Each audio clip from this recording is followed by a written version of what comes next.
Hey, what's up guys? My name is Wade. In this video, we're gonna show you how to live stream a wedding ceremony. Let's get started.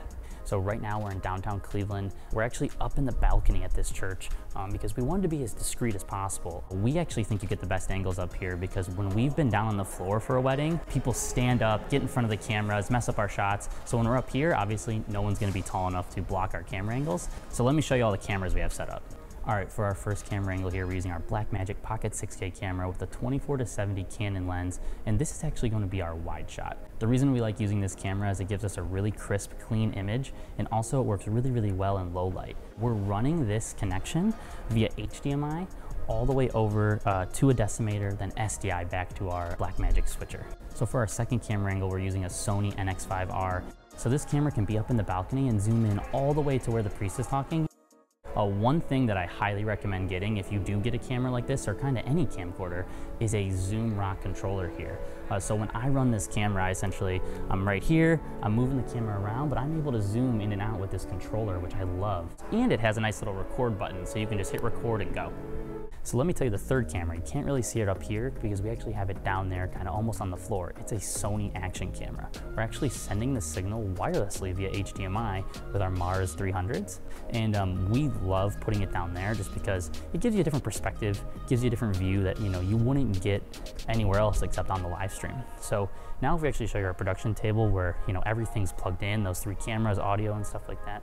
So over here is where all the magic happens. This is where we have our Blackmagic ATEM set up. This is what takes in all the camera feeds and allows us to switch between a couple different angles. And then this is the thing that actually records that switched feed. So with our Blackmagic ATEM, we combo with this HyperDeck Mini where we output an SDI program feed from this ATEM over to the HyperDeck Mini. And what that allows us to do is stick an SD card in one of these slots and simply just hit a record button. And then after that, this outputs via HDMI to our Boxcaster here. So one reason we love using the Boxcaster is it's super easy to set up. All you need to do is plug it into power, get in an internet connection with an Ethernet cable, and then plug in a camera via HDMI or a video switcher in this case. After that, you just schedule a broadcast in the BoxCast dashboard and it will automatically start. For today's wedding, we're actually going to their Facebook page, we're going to their YouTube page, and we're also giving them a private link that they can share with family members as well. So we always like to have a laptop up next to us so we can preview the stream. The nice thing about the BoxCast dashboard is it gives you the ability to look at your diagnostics. So hey, how's the stream doing? You'll see any dips or packet loss if you have any. You also can see analytics, which is really, really cool. So you can see who's watching, where they're watching. So today we had people watching in a ton of states. We're in Cleveland, Ohio right now, but we'll see we had a ton of people in the Chicago area, the Milwaukee area. We then share all this information with the bride and groom after to show them how many people were watching and where they were watching. Now that the live stream is over, the archive is available instantaneously. The reason I think this is so important is because they have their ceremony right away. Now, they don't have to wait a week or 2 weeks for us to edit it and get it to them. Another cool feature with BoxCast is the trimming feature. We actually start our broadcasts 5 minutes early, but then once they're over, we go in and trim that 5 minutes out right to the start of the broadcast. So anyone who's watching the replay can just watch right at the beginning. Obviously, one of the most important things with live stream is the internet connection. You're going to want to call the venue at least 2 weeks in advance to make sure they either have an internet connection or that you have a plan for your internet connection. You always want to make sure that you have backup internet just in case the internet at the venue goes down. So even though we have an internet connection today, we always recommend bringing either a mobile hotspot or a mobile router. So here's actually our backup internet connection today. We actually got this from Verizon through our business account, but the reason we really like this one is because it has an Ethernet jack on the back so we can plug directly into it.